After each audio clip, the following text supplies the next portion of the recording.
Hi guys! This is Mima and welcome sa aking vlog. So ngayon, pag-uusapan natin ano nga ba ang pagkakaiba ng service provider at nearpreneur. Pero bago ang lahat, intro muna! Ayan. So, bago tayo mag-jump up sa ating main topic, explain ko po muna ano nga ba si Apter Servicio para sa hindi po nakakalam.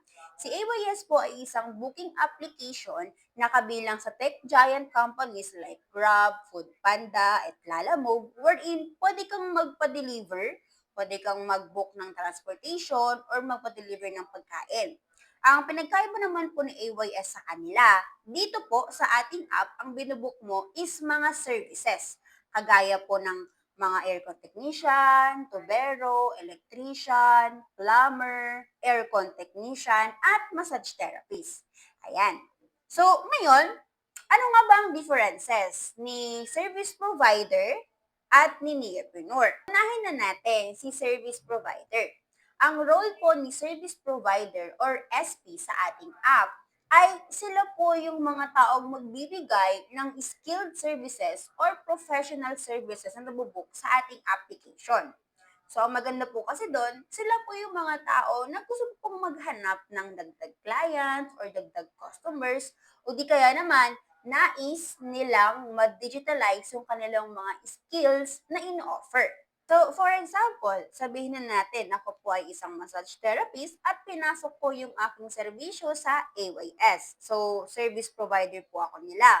Ibig sabihin, ako po yung magbibigay at magsaserbisyo dun sa mga client at customer na nangangailangan ng aking services. Ang maganda kasi doon, mas safe, mas secured, at mas convenient both ako as service provider at si customer. Ang maganda kasi doon, kada successful booking ko sa AYS ay meron akong 80% na income. Ang maganda kasi doon, ako pa mismo yung nagbibigay ng rating kung magkano yung ilalagay ko or sisingilin ko sa client. Di ba? Ang ganda. So, yun po yung role ni service provider. Next naman natin, ano naman yung role ni nearpreneur? So, linawin ko po yung word na nearpreneur. Yun po ay combination ng neo at entrepreneur. Ibig sabihin, new entrepreneur. Okay? So, si nearpreneur naman ay tinatawag natin na service provider and lister. Since sila po yung mga tao na part ng ating AYS community at may opportunity na magpasok at mag-enlist ng sarili nila or mga kakilala nilang skilled workers and professionals sa kanilang area. Ang maganda kasi doon, bilang enlister ng mga service provider, ay pwede kang kumita ng 10% passive income every time na may mga successful booking yung mga skilled worker at professional na enlist mo. Every time na nagkakaroon sila ng extra job or extra service, ikaw naman kumikita ka ng 10%. Kahit busy ka sa work, or nasa bahay ka, or may ginagawa ka, 10% is still 10%. Ganda, di ba?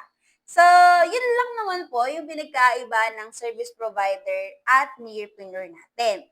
So, that's all for today's content. Ayan siya.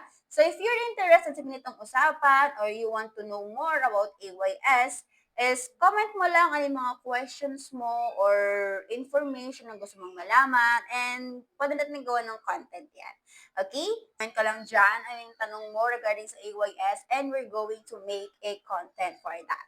So that's for all. This is Mima and thank you for watching the video. See you for the next vlog. Bye!